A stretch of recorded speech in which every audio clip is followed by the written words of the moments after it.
દુસંગ વિજ્ઞાન પ્રકાર નિરૂપણમ. આ ગ્રંથ શા માટે રચવામાં આવ્યો કે ભક્તિ માર્ગની અંદર એ સત્સંગ એ પરમ પદાર્થ છે. ભગવાન કહે છે યોગથી, તપથી, જ્ઞાનથી, સમાધિથી, અનેક ઇષ્ટાપૂર્તના કાર્યોથી કોઈ પણ પ્રકારથી હું વશ થતો નથી, જેવો હું સત્સંગથી વશ થાઉં છું. સત્સંગથી એટલો બધો વશ થાઉં છું એવા કોઈ પદાર્થથી, કોઈ ઉપાયથી, કોઈ સાધનથી હું વશ થતો નથી, એમ ઠાકોરજી આજ્ઞા કરે છે. તો સત્સંગ એવો મોટો પદાર્થ છે કે ભગવાન જેનાથી વશ થઈ જાય. સત્સંગની મહત્તા ભક્તિ માર્ગમાં રહી છે. ભાગવત મહાત્મ્યમાં પણ કીધું છે કે ભાગ્યોદયેન બહુજન્મ સમર્જિતેન સત્સંગમમ ચ લભતે પુરુષો યદા વૈ અજ્ઞાન હેતુકૃત મોહ મદાંધકાર નાસમ વિધાય તદોદયતે વિવેક. ભાગ્યોદયેન, ભાગ્યનો સત્સંગ મળ્યો એટલે એ ભાગ્યનો જાણે ઉદય થયો. ભાગ્યનો જ્યારે ઉદય થાય ત્યારે સત્સંગ પ્રાપ્ત થાય. ભાગ્યોદયેન બહુજન્મ સમર્જિતેન, બહુજન્મના પુણ્યનું કંઈક ફલ પ્રાપ્ત થઈ રહ્યું છે કે સત્સંગ મળ્યો. ભાગ્યોદયેન બહુજન્મ સમર્જિતેન સત્સંગમમ ચ લભતે પુરુષો યદા વૈ, ત્યારે વ્યક્તિને સત્સંગ પ્રાપ્ત થાય. અનેક જન્મના પુણ્યનું કંઈક ફલ ઉદય થયું છે, અથવા તો ભાગ્યનો કંઈક ઉદય થયો. પૈસા કમાણા, ખૂબ લાભ પૂજા પ્રાપ્ત થઈ, ખૂબ યશ કીર્તિ વધી, તો ભાગ્યનો ઉદય ન સમજી શકાય. પણ ભાગ્યનો ઉદય તો ત્યારે જ સમજી શકાય કે જ્યારે સત્સંગ પ્રાપ્ત થાય. સત્સંગમમ ચ લભતે પુરુષો યદા વૈ અજ્ઞાન હેતુકૃત મોહ મદાંધકાર નાસમ વિધાય તદોદયતે. હવે આ સત્સંગથી શું થાય? અજ્ઞાન હેતુકૃત મોહ મદાંધકાર, અજ્ઞાન જેનો હેતુ છે એનાથી પ્રકટ થતા મોહ મદનો અંધકાર એ દૂર થઈ જાય. અજ્ઞાનના હેતુઓને કારણે થતો મોહ મદનો જે અંધકાર, અજ્ઞાન હેતુકૃત મોહ મદાંધકાર, એ મોહ મદનો અંધકાર દૂર થઈ જાય. નાસમ વિધાય તદોદયતે વિવેક, અજ્ઞાન દૂર થઈ જાય અને વિવેક જાગૃત થઈ જાય.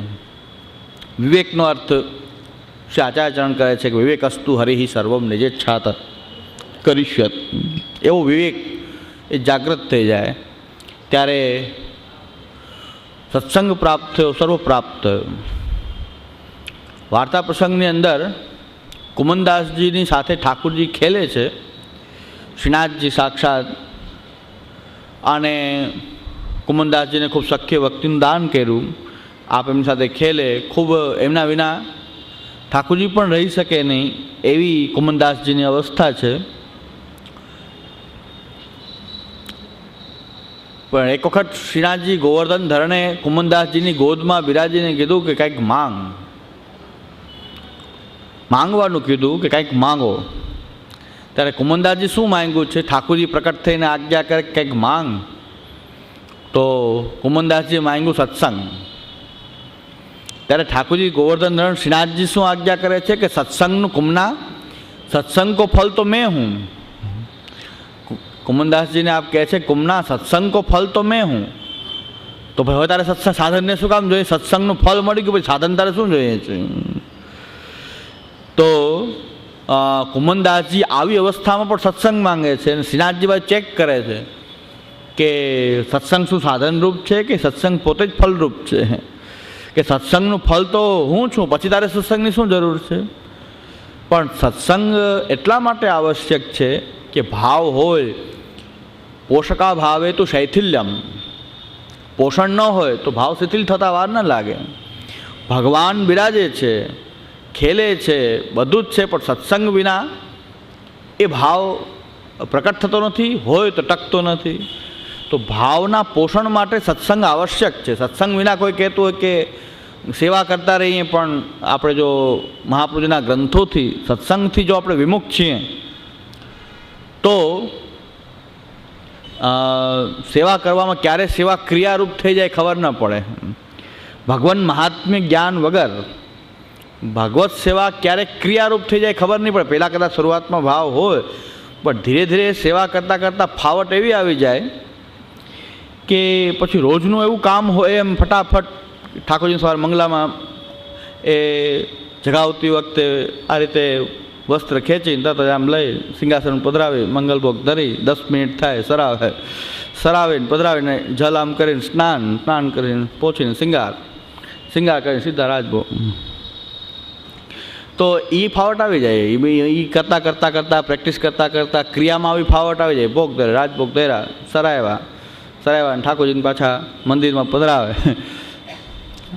પધરાવી દે. ઠાકોરજીને પાછા આરતીની ભાવના એ વૈષ્ણવ એવું સમજી ગયા છે કે વૈષ્ણવને ઘરે આરતી ઉતારી શકાય નહીં, એટલે આમ માનસીમાં ભાવના જ કરાય. આરતીનો અધિકાર સર્વને આપવામાં, આરતી બધા કરી શકે. આરતીમાં એવું કંઈ નથી કે વર્ણાશ્રમની કંઈ કારણ છે અમુક આરતી કરી શકે, અમુક ન કરી શકે. એટલે બધા જ આરતી તો કરી શકે, પણ હવે આ રીતે હાથેથી આ રીતે વૈષ્ણવ, મોટાભાગે વૈષ્ણવના ઘરમાં આરતીનો પ્રકાર જોવા મળતો નથી. પણ ન કરી શકાય એવું તો કંઈ છે નહીં, કરી શકાય. તો આરતી એ રીતે કરી, માનસીની કંઈક ભાવના કરી અને પછી મુખ્ય કામ રાજભોગ થઈ જાય પછી પાતર કરી પોતનું કરી પ્રસાદ એ મુખ્ય કાર્ય. પછી 2-3 કલાક વિરામ, પછી મહાપ્રસાદ લીધો હોય પોઢાડવો જ પડે તો મહાપ્રસાદને પોઢાડે સ્વરૂપાત્મક ભાવથી લે, ભલે એને પછી પોઢાડીને પાછો ઉત્થાપન થાય. ઉત્થાપનના સમય પાછા નાહી લેવાનું. એક રોજની ફાવટ જલ્દી આવી જાય, નાહી લીધો ઉત્થાપન, મેવો એકાદ કેળું સિદ્ધ કરે ને એ ધરેલું ઉત્થાપન થાય ત્યાં જે કાંઈ રસોઈ તૈયાર થઈ જાય તો શિંગાર એક ઝાટકે આમ શિંગારવાળા થઈ જાય. પછી તો શિંગાર આમ લીધા ઠાકોરજી આમ લઈને બધી માલા લઈને આમ મૂકીને આમ પાછા ઠાકોરજીને લઈને શેનમાં પધરાવે, શેનભોગ થઈ જાય. પાછું મુખ્ય કાર્ય શેનભોગ થાય ને 1 મિનિટમાં પોટી જાય. ઓઢાવામાં ઠાકોરજીમાં પધરાવે, આમ કરીને સૈયા આમ કરીને બંધ, બારણું કરીને ધડ કરીને મંદિર બંધ. પછી પાછું પોતનું કરીને પ્રસાદ લઈને શું કરવું, એ ટીવી સામે બેસી જાવ. પ્રસાદ લઈને ટીવી સામે બેસી જાય, માન શાંતિ થઈ. આખા દિવસ તો કામ થઈ ગયું. જે માણસ મજૂરી કરીને આવીને થાકી જાય, ઘરમાં આવીને પછી આનંદ પ્રમોદ કંઈક કરે ને, એમ આખો દિવસ સેવા કરવાળો આખો દિવસ સેવા કરે ને પછી ટીવી સામે બેસી જાય, ટીવી જોવે. સત્સંગ વિના સેવા આવી એક ક્રિયા થઈ જાય, એ કદાચ ફાવટ આવી જાય, ફટાફટ થઈ જાય. કોઈ કે પાછા આમ પૂછતા હોય તમારા રાજભોગમાં કેટલી વાગે, મંગલાથી રાજભોગ કેટલી વાગે, કોઈ 1.5 કલાક, કોઈ 2 કલાક. અને સાંજે શું કરવાનું હોય, સાંજે તો 1 કલાક, અડધી કલાક કે 1 કલાકમાં સાંજનો ક્રમે થઈ જાય. તો સેવા જો સત્સંગ ન હોય તો સેવાની ક્રિયા એ ક્રિયાવત થઈ જશે, ભગવાન મહાત્મ્ય નહીં રહે. ભક્તિનું જે સ્વરૂપ જે છે, મહાત્મ્ય જ્ઞાન પૂર્વસ્તુ સુદૃઢ સર્વતોધિક સ્નેહ ભક્તિ રીતિ પ્રોક્તસ્તયા મુક્તિર્ન ચાન્યથા. મહાત્મ્ય જ્ઞાન પૂર્વક સર્વથી અધિક સુદૃઢ સ્નેહ એ ભક્તિ છે. પણ મહાત્મ્ય જ્ઞાન તો પહેલાં જ જે સ્વરૂપની આપણે સેવા કરીએ છીએ કે કથા જેના ગુણગાન ગાઈએ છીએ એનું મહાત્મ્ય સૌથી પહેલાં જાણવું જોઈએ. તો મહાત્મ્ય ક્યાંથી જાણવા મળે? ભગવત શાસ્ત્રોમાંથી. પણ ભગવત શાસ્ત્રની અંદર પણ કેવી રીતે સમજ પ્રાપ્ત થાય? ભગવત શાસ્ત્રની અંદર તો કહે છે કે મહાત્મ્ય જ્ઞાપના એવ શ્રવણ ગુણ કર્મણામ. ભગવાનના ગુણ વગેરેનું શ્રવણ કરવાથી મહાત્મ્ય જ્ઞાન થાય છે. ભગવાનના ગુણગાન કરવાથી, એનું શ્રવણ કરવાથી મહાત્મ્ય જ્ઞાન પ્રકટ થાય. પણ મહાત્મ્ય જ્ઞાન ક્યાંથી પ્રાપ્ત થાય? કે શાસ્ત્રાણામ ઉપયોગો અત્ર. શાસ્ત્રોનો ઉપયોગ છે.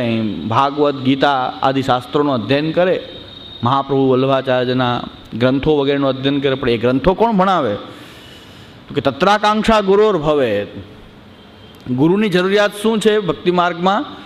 કે ભાગવત શાસ્ત્ર ભણાવે, સમજાવે અને એના દ્વારા ભગવાનનું મહાત્મ્ય જે છે એ શિષ્યમાં એ દૃઢ કરાવે. ભગવાનનું મહાત્મ્ય દૃઢ કરાવે. અને જે પોતે વેદાભ્યાસ કરે, શાસ્ત્રાભ્યાસ કરે, જે પોતે શાસ્ત્રના કર્મ પ્રમાણે આચરણ કરે, શાસ્ત્રોએ બતાવેલા રીત પ્રમાણે શાસ્ત્રોક્ત વિધિથી પોતાનું જીવન યાપન કરે અને પોતે જે જ્ઞાન અર્જિત કર્યું છે એ જ્ઞાનથી જે સામાન્ય અજ્ઞાની જીવો છે એને સાચો રાહ બતાવે, તો એવા જે મહાપુરુષો છે, પુરાણોમાં એમ કીધું છે કે એવા મહાપુરુષોથી આ ભૂમિ ટકી રહી છે કે પોતે શાસ્ત્રનું જ્ઞાન અર્જિત કરે, જીવનમાં ઉતારે, અને અજ્ઞાની જે લોકો છે એને આ સાચું જ્ઞાન સમજાવી ભગવાન મહાત્મ્ય બતાવે. તો એવી મહત્તા છે આ મહાપુરુષોની. તો ગોપીનાથ પ્રભુચરણ સાધન દીપિકામાં એ જ આજ્ઞા કરે છે કે તત્રાકાંક્ષા ગુરોર ભવે. ગુરુની આવશ્યકતા જ એટલી કે શાસ્ત્રો ભણાવે, ભગવાન મહાત્મ્ય દ્રઢ કરાવે, અને મહાત્મ્ય દ્રઢ થશે તો એનાથી ભગવાનમાં સ્નેહ પ્રકટ થશે. ત્યારે ભક્તિનું પૂરેપૂરું સ્વરૂપ સર્વતો અધિક સુદૃઢ સ્નેહ જ્યારે થશે ત્યારે એ ભક્તિનું પૂર્ણપણે સ્વરૂપ આખું ભક્તની અંદર પ્રકટ થશે. તો ગુરુની આવશ્યકતા એ શાસ્ત્રનું અધ્યયન કરવા માટે ગુરુની આવશ્યકતા છે. બીજા કોઈ હેતુથી ગુરુની આવશ્યકતા નથી. આશીર્વાદ આપી દેવા, ચરણ સ્પર્શ કરી લેવા, અધરામૃત લઈ લેવું, સાથે સાથે ફરબુણ પધરામણીઓ કરાવી, એટલા માટે ગુરુની આવશ્યકતા નથી. ગુરુની આવશ્યકતા આ મુખ્ય આવશ્યકતા છે, ઉદ્ઘાટનો કરાવવા અને રીબીનો કપાવીને, એના માટે ગુરુની આવશ્યકતા નથી. ગુરુની આવશ્યકતા છે ભગવાન મહાત્મ્ય દ્રઢ કરાવીને એની અંદર ભગવત પ્રેમ જાગૃત કરે. તો શાસ્ત્રાનામ ઉપયોગ અત્ર તત્રાકાંક્ષા ગુરોર ભવે. એના માટે યોગ્ય ગુરુની આવશ્યકતા રહેલી છે.